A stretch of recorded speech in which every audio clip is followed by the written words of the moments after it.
It's Laura Eubanks of Design for Serenity with your succulent tip of the day, and I am back out in my garden. Um, Things have gotten so out of hand out here that I can't even see my balls anymore. I mean, look at that.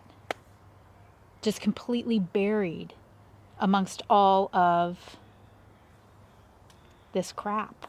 So, like I said yesterday, before you decide to get overwhelmed and close the drapes and just, shake your head in despair, just dig in where you feel inspired. You don't have to have a plan necessarily in the garden. Just, fit it together like the pieces of a puzzle. I was over by the pond yesterday.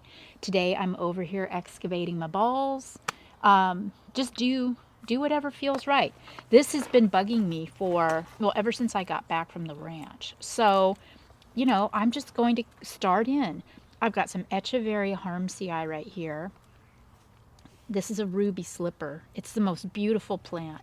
They can be a little bit fragile. This one is doing really, really well, but also, I have been negligent in removing the spent blooms from last season. So I have these dry, woody stems exposed. So we'll go ahead and take care of that. The dreaded pine needles from the tree on the other side of the prison wall are literally thick in this garden. We'll get rid of those. And we just start chipping away at it. Right? Are you going to pull the weeds? Yeah, I gotta pull the weeds. Oh, this is so great. The ground is still a little bit damp from, I want to say, from the rain we had a few weeks ago, but yeah, no. I water a lot.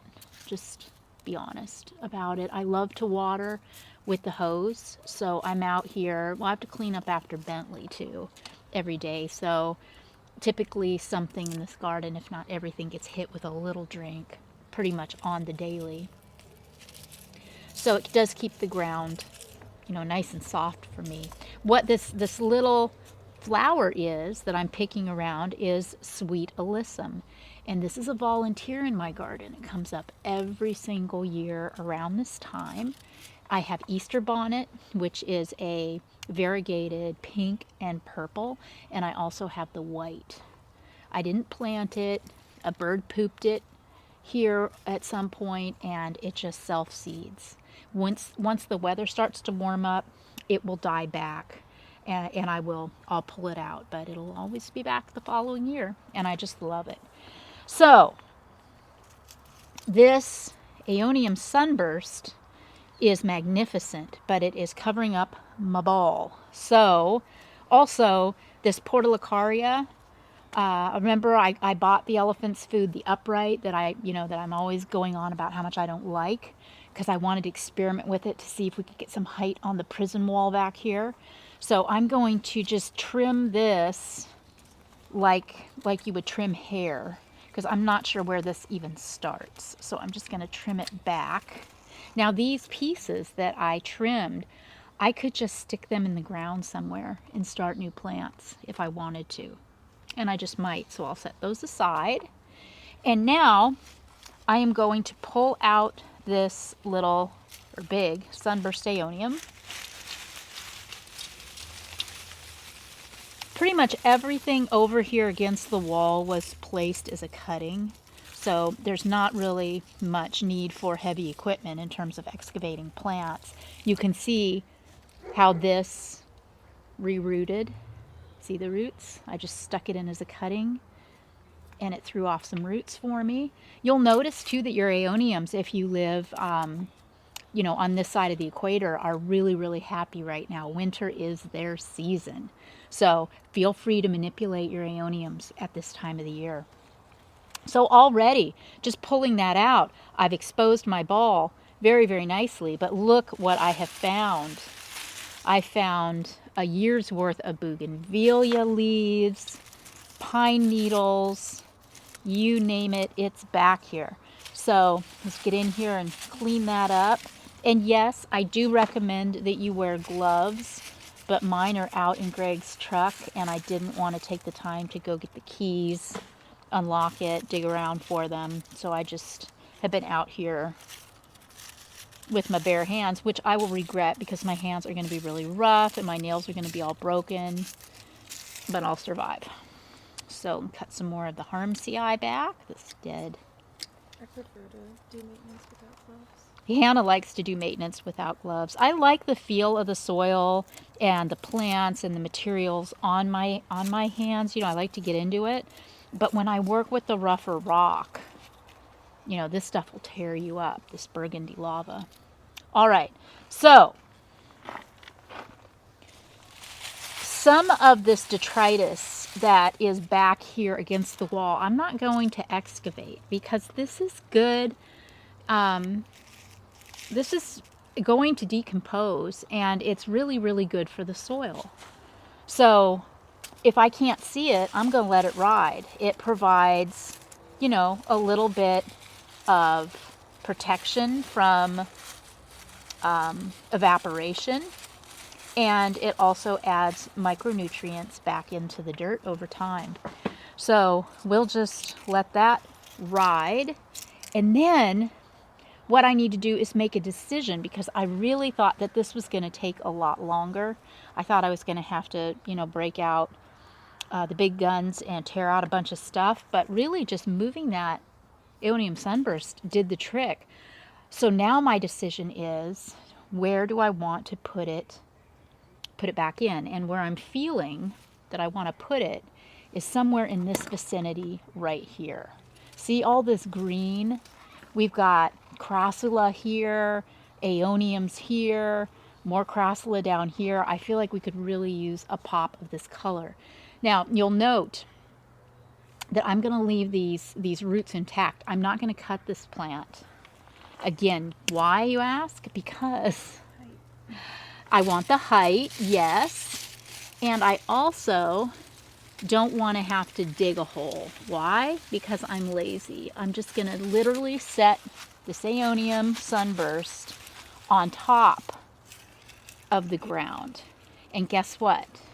That looks stinking amazing, and those roots are going to find their way into the ground. I don't even have to plant it. If your succulent stands up, you have done your job.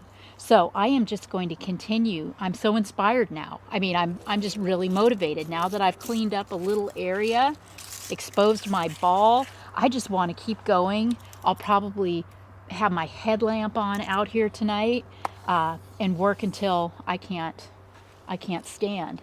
So I'm going to keep on just picking away at it. And that's another thing, you know, I really want to encourage you not to overthink this process. You just get in there and you start doing what feels good. For me, I like to work in a clean space. So the first thing I always do is go after the weeds, the leaves, the detritus, while I kind of get a feel for the area that I'm in. And then I just move forward with what feels good. I don't have any kind of a master plan out here for how I'm going to do this or where I'm even going to work. Just kind of lose yourself in the process. You know, if I head down this way a little bit, I can see that we've got, you know, quite a bit of yuckiness right here where the ball is. I feel like I need something right here in this spot. That's a really nice piece of rubble. So I look around and I think, what do I have that I could put in that spot? And lo and behold, I have right here a Crassula argentea that is really starting to infringe on my walk path. So I'm going to reach back and I'm going to cut a piece of this out. And what do I see? I see a little Kalanchoe luciae in there. Who knew? Yeah, you can see a little luciae. Oh, you probably can't. But it's in there along with some other weeds and whatnot. But now I can take this piece of Argentea Sunset, and jades are particularly easy to work with as cuttings. They're really, really tough. And when stressed, turn a really bright yellow. So I'll take my multi-tool. I'll loosen up the soil a little bit because I don't know that this jade is going to stand up if I don't dig a hole. I don't really have anything to prop it with. Super easy digging too, which is another reason to add topsoil. So many of you ask me, well, what kind of soil do you use? If you live in an area with limited rainfall where you can really control the amount of water your plants get, it doesn't really matter what kind of soil you use. Overall, I would say use a soil that drains well. And that's what I have in here. It's a combination of canned soil, potting soil, decomposed granite, just 10, 12 years of layers and layers and layers of different types of dirt. Okay, now I'm going to take my jade, my crassula here.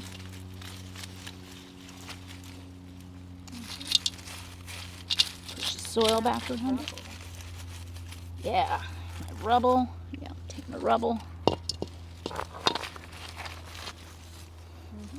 And what I have effectively done there is filled the gap and also added another layer of interest to this area.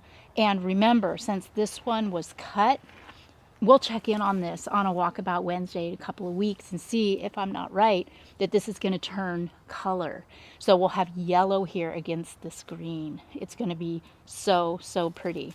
So, that's pretty much my process. I'm just looking for things to do. It turns out right here I've got an aloe brevifolia that is doing really, really well. Look at that. This has got a bunch of little pebbles in it. So I'm just going to dig it out, dump out all the pebbles, clean up the dead leaves. These don't pull off as easily as some, so you might have to use your clippers to get. Thank you, Bentley, for keeping us safe. You might want to use your clippers on that. Cut off the dead leaves, and then I can just set this right back in the ground. This one, from being dug out and manipulated and stressed, will turn kind of a mauve color. It'll kind of pull in the color of the Fred Ives here.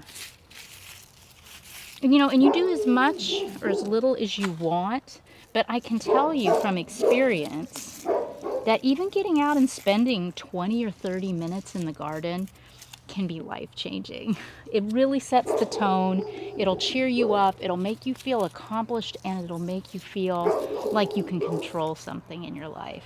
So I challenge you, whether you are watching from a snowy place where you are gardening with plants on your windowsill, or under lights, or whether you're in a place like this where you can get out and work in the yard, to get out and work in the yard and work with your plants. This has been Laura Eubanks of Design for Serenity, reporting from my backyard garden, and just here to tell you how good it feels to expose my ball once again with your succulent tip of the day. Bye, guys.